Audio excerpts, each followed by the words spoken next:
Hi friends, ఎలా ఉన్నారు? అందరూ బాగున్నారా? ఈరోజు మన వీడియోలో రెసిపీ వచ్చేసి క్యారెట్ హల్వా.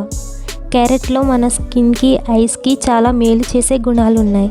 సో ఈ క్యారెట్తో ఏది చేసినా కంపల్సరీగా బాడీకి తీసుకోవాలి. సో లేట్ చేయకుండా ప్రాసెస్లోకి అయితే వెళ్ళిపోదాం.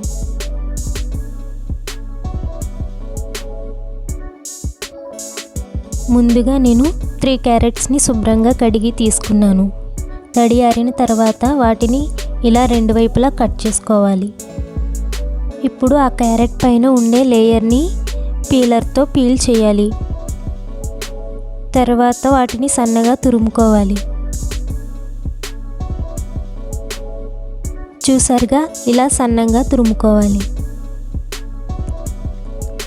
ఇప్పుడు ఒక ప్యాన్లో నెయ్యి వేసి వేడైన తర్వాత తురుముకున్న క్యారెట్నంతా వేసుకోవాలి. ఇప్పుడు మీడియం ఫ్లేమ్లో పెట్టుకుని మాడకుండా నెమ్మదిగా వేయించుకుంటూ క్యారెట్లో ఉండే తడి పచ్చివాసన పోయే వరకు వేయించుకోవాలి. మధ్య మధ్యలో కలుపుకుంటూ క్యారెట్ ఎక్కడ మాడకుండా చక్కగా వేయించుకోవాలి. ఇలా కాసేపు వేయించుకున్న తర్వాత 1 కప్ క్యారెట్ తురుముకి 1/2 కప్ కాచి చల్లార్చిన పాలు తీసుకోవాలి. ఇప్పుడు బాగా కలిపి క్యారెట్ తురుమంతా పూర్తిగా పాలతో ఉడికించుకోవాలి.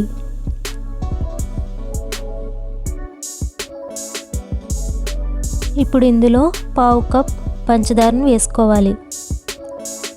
వేసుకున్న తర్వాత మొత్తం ఒకసారి కలిపి బాగా ఉడికించుకోవాలి. ఇలా పాలతో ఉడికించుకోవడం వల్ల క్యారెట్ హల్వా అనేది చాలా టేస్టీగా వస్తుంది. మధ్య మధ్యలో కలుపుకుంటూ మాడకుండా చక్కగా ఉడికించుకోవాలి. కాసేపు అయిన తర్వాత అందులో తురుముకున్న బాదం పప్పు, తురుముకున్న జీడిపప్పు వేసి మరలా ఒకసారి కలుపుకోవాలి. కొద్దిగా యాలకుల పొడి కూడా వేసుకోవాలి.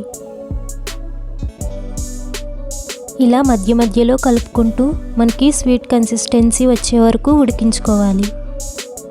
చూసారుగా, స్వీట్ కన్సిస్టెన్సీ అనేది చక్కగా వచ్చింది. ఇప్పుడు సర్వింగ్ బౌల్లోకి తీసుకుని సర్వ్ చేసుకోవాలి.